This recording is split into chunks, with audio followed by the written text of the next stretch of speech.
Good morning, welcome. Go ahead, ma'am.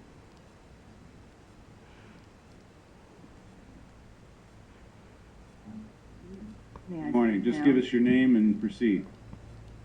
I'm Nan Wigmore, and I can be heard. Okay. I left photographs of the vigil behind me there, and so I can get them later.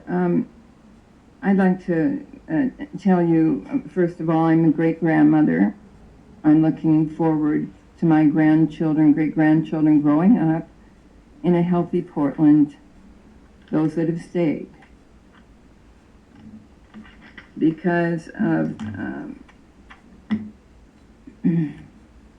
problems with our government, my siblings have not all stayed in this country. They left.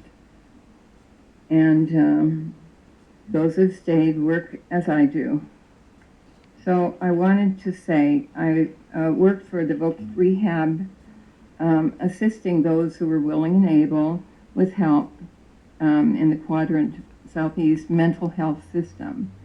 That was my occupation for a number of years. Those who are willing and able with help become and remain employed. That was my job, and I watched it happen. That department during another era, another season of cutbacks, was closed.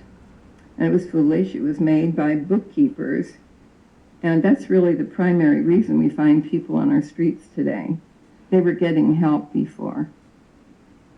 And that money didn't come back to the city. It was just ended. The program was ended.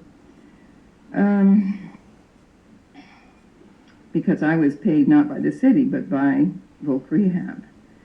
Now,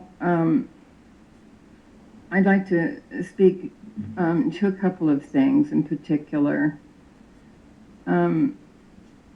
When yesterday you chose, in a rather, I thought, mean way, to put the vigil out of the front of the city hall and lightning sacred special spot, which was a piece of art volunteered and kept up by one person, one homeless person who dedicates his days. The candlelight vigil for the last a score more of months, it's given hope, not just to the homeless out there, but to people like myself who just walk by, and I watch. I stop in and I look at the amazing little trinkets, little spiritual items that people would leave. And homeless people kept that neat and in order.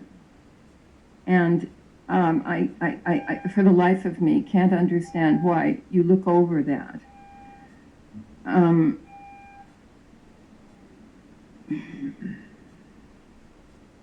So I'm going to move on. I wonder if you realize the number of unemployed, hardworking volunteers sleep on the front steps. I wonder if you have any idea. The poorest, the lonely, and the lost are not lost to themselves and those of us out there. They are lost to the city who has guidance. You're just misguided, in my opinion. And it's corporations. We all know that. You know that. The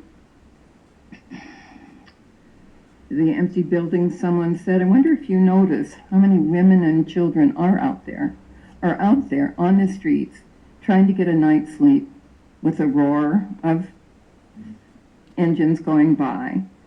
Ma'am, I want to ask you to wrap up. You've actually used your time, but I'm giving you some extra time because you're making some great points here. Thank you. I'll give you part of my time. Thank you. Mr. Fish, you nullified every word you said. It's the attitude when those were torn down. It's the attitude, those sacred spots. Hands-on Portland and the prisoners who helped tear down these structures last night, those people could be working together with the homeless. We don't have to take one little organization and have them do the work that homeless people could help, because they are the poorest, the loneliest, and the lost. One person said to me back about 2011, you want to help the poor, take one of us home. Take one of us home. And I thought about that a lot. And so the next day, I invited somebody to come home. And through this time, we've had maybe 15 people. Some we had to say, no, this won't work. I'm telling you, 2 of those people work 2 days a week. They come to town. You've seen them out here. They bring food. They carry that food that's all donated. They cook it. They drive their bicycles 12 miles a day. 12 miles on your bicycle? You know, the homeless spend a lot of time just surviving and serving the city without a penny.